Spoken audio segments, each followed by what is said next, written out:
Hi, this is Kent Darcie. I created a series of audio programs for Transworld Radio that address the basic challenges that adults with divorced parents face. And we decided to put this series on our YouTube channel. It's a series of 10 programs that cover basic issues like anger, anxiety, forgiveness, and other areas. But before you listen, I wanted to just cover a couple of basic things. First, this series was created for a men's ministry, so it's speaking to men. But the principles that we talk about apply to everybody. And second, it was created as an international program. It has been translated into a number of languages. So from time to time, you may hear a reference to something that's not American, but it's pretty rare. But I thought I'd give you a heads up on that. And lastly, there are a lot more resources for adults with divorced parents on our website, hopeforadp.com. I hope you'll find this series helpful and shareable. Take care.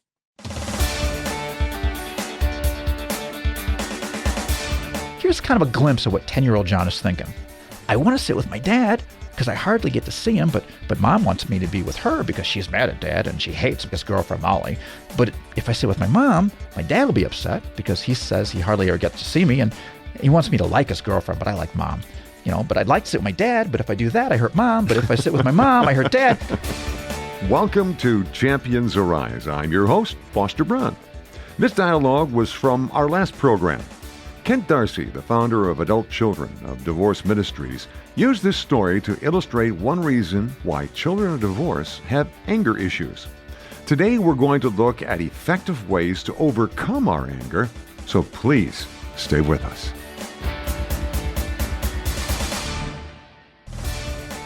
Kent, in our last program, we looked at some of the reasons why adults with divorced parents often suffer with anger issues.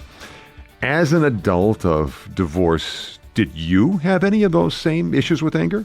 Well, unfortunately, yes. As I've shared, I was 13 when my parents divorced, and in hindsight, I can trace my anger back almost exactly to the announcement of the divorce. But for most of my teenage years, I didn't realize that I was angry inside. But we live in a sin-filled world. Life throws us curves, people let you down. And I found that I had more and more justifiable, if you will, reasons to be angry. And by the time I was, a married father of 3, I had major issues with anger. I'm not normally the explosive type, but I can cut somebody to shreds with my words. It came to a head one night when I was very angry, at my oldest son. And, I think I grabbed him by the shoulders. And it was at that point that I realized that anger had gotten the best of me.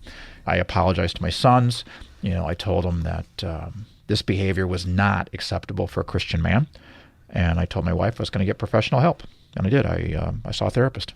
Wow, that must have been hard to do. Well, tougher was seeing the scared look in the eyes of my kids and my wife. Ironically, the therapist tried to point me to my parents' divorce, but I kept shifting the blame for my anger on other things and people. And I'm not alone. Right now, there are men listening to us that are relating to what I'm saying. And if that's you, please hear me. It is not a coincidence that you caught this program today. Accept this as God's wake-up call for you. Take the necessary steps to heal. Get outside help. I know you don't want to do that. Neither did I. As men, we are proud. But as men, we can also face facts. And the fact is if you could have changed by yourself, you would have done it already. Yeah. So this is where your ministry's key verse comes in then? Absolutely. 2 Corinthians chapter 1, verse 3 and 4, that's our key verse. And it says, "Blessed be the God and Father of our Lord Jesus Christ, the Father of mercies and the God of all comfort, who comforts us in all our affliction, so that we may be able to comfort those who are in any affliction with the comfort with which we ourselves are comforted by God." God helped me with my anger and comforted me and my family. It's a process and it's a journey, but I'm well down that path, and I praise him for his faithfulness. And now I want to share his comfort and encouragement with others like our listeners. I hope that this really is an encouragement to our listeners.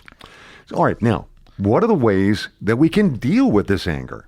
Okay. Well, there's 5 steps that I want to look at that can reduce or control our anger. And basically, I'm going to just kind of do a summary of the first four, and then we'll spend some time with the last one. So the first one is you accept the truth that anger is actually a choice. Well, wait a minute now. But what if I were to say, well, hot tempers just run in my family? Yeah, that's the way we are. Okay.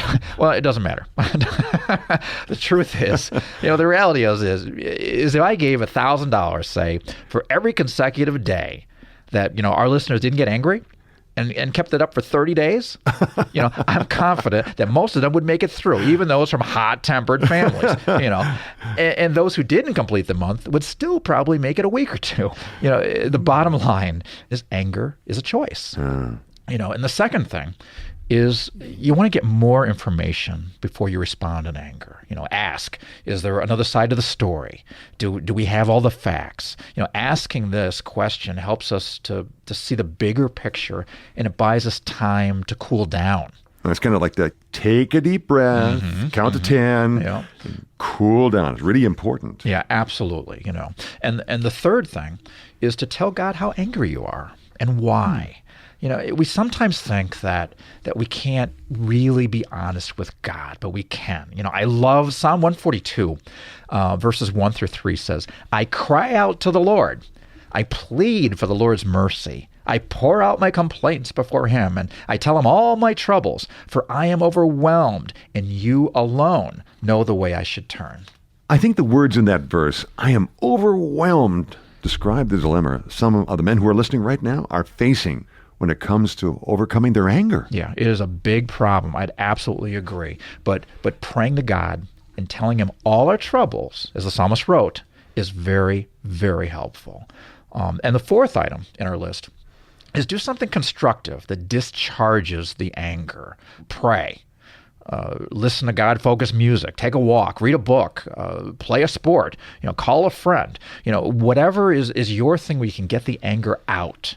You're going to want to do that. It's really important to diffuse the physical energy that can come with anger. Okay, then. Let's review. Number one, we need to accept that anger is a choice. And then we need to learn more about a situation or person before we respond in anger. That's right.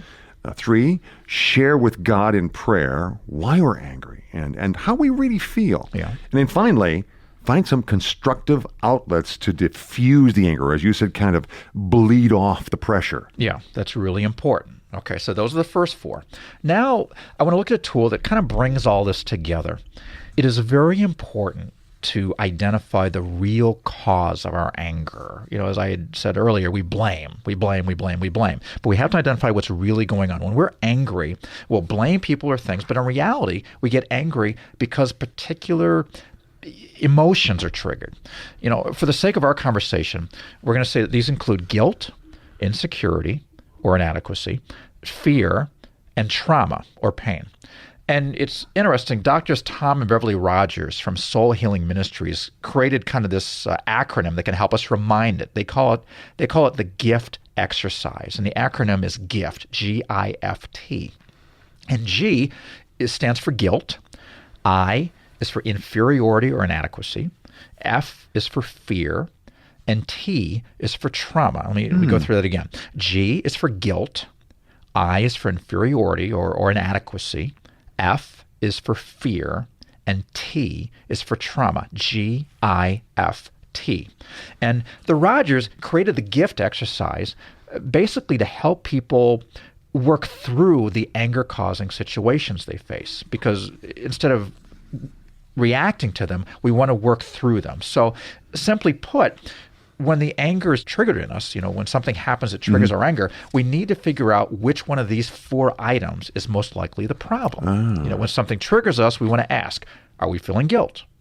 Or are we feeling inferior or inadequate? Are we experiencing fear? Are we experiencing trauma or pain? Again, G-I-F-T, gift. Okay, let's try to get practical here. Okay. How would someone apply these principles? Okay. Here's an example. Say tonight when you get home from work, you go into your house and you find a note on your kitchen table that says you have to make your own dinner. Yeah. That's cleansing breath. We talked about that earlier. Now, you've had a long, tough day, And so you get angry. Yeah. But why are you angry?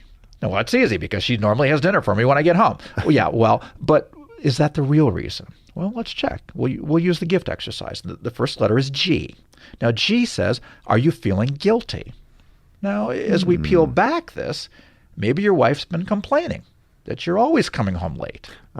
She feels unappreciated and unloved, and you know that this is true. But instead of trying to empathize with her, with how she feels, you get angry and you grumble that she doesn't understand the pressure you're under to put a roof over her head. You actually feel guilty, but it comes out as anger. Well, that's really interesting how that works. And this applies to all men, not just men from broken homes, right? Oh, yeah, absolutely. And actually, I'm glad you mentioned that. These principles apply to all men and women, too. I mean, the gift exercise works with everyone. That's what's so great about it.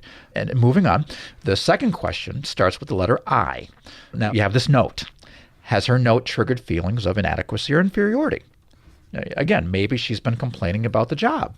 That causes you to come home late, and you'd like to get another job, but you don't feel competent enough to do it.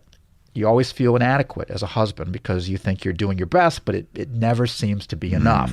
Yeah. And anger is what comes out. But actually, you're feeling insecure and inadequate.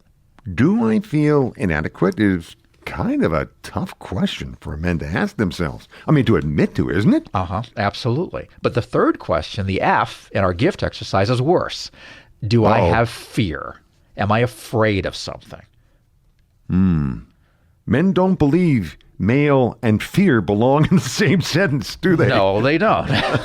Not usually, at least. The movies, the TV shows, and, books we all enjoy, they tend to have fearless men as the leading characters, And unfortunately, it's well documented that parental divorce can produce a multitude of fears in kids who later grow up. Fears like the fear of conflict, the fear of abandonment, fear of doom, fear of inadequacy and inferiority, the fear of marriage. These are all common for adults with divorced parents. So when we get the fix your own dinner note on the table, even though we know in our hearts that she probably is just running late for a Bible study or whatever, of course. There's a little voice that says, she's gone. She's mad and she's not coming back. And that little voice comes from the memory of our mom leaving the family, or dad left and we feared that our mom might leave too. But if we don't diagnose the issue, when our wife gets home, we'll respond in anger to the note. In reality, the note possibly just triggered our fear of being abandoned. Okay? Now, lastly, T is trauma. As we just discussed, the note may have triggered a traumatic childhood memory of being alone or the parent leaving. Sometimes we're aware of the trauma, sometimes we aren't, but anger can erupt as a result. The gift exercise sounds like a really powerful tool. Well, actually it is, and it's good for three reasons. First, it forces us to think. It gives us time to calm down. And second, it changes the anger from a you focus where we're casting blame. You are making me mad, to a me focus. What's triggering me to react this way? And the third reason I like the gift exercise is because it works in a wide variety of situations. I encourage our listeners to think of your relationships with your spouse and relatives, friends, coworkers. Do you have problems maintaining relationships because they're always doing things to make you mad? Relook at these things that bug you by using the gift exercise. All these tools are good, but also Christian counseling with a pastor or a counselor is very helpful. This is particularly necessary if anger comes out in any sort of abusive way. There is no biblical justification for physical, verbal, or emotional abuse. I'm so glad you made that point. Ephesians 5:25 says, "Husbands, love your wives just as Christ also loved the church and gave himself for her." That's God's command. May we all take it to heart. Absolutely. Thanks for listening to this presentation. I hope you found it helpful and will continue to listen to this important series. Also, you can find a variety of resources for adults with divorced parents on our website, hopeforadp.com. That's hope, the number 4, adp.com. Thanks for listening, and please share this with anyone you feel this could help. Thanks.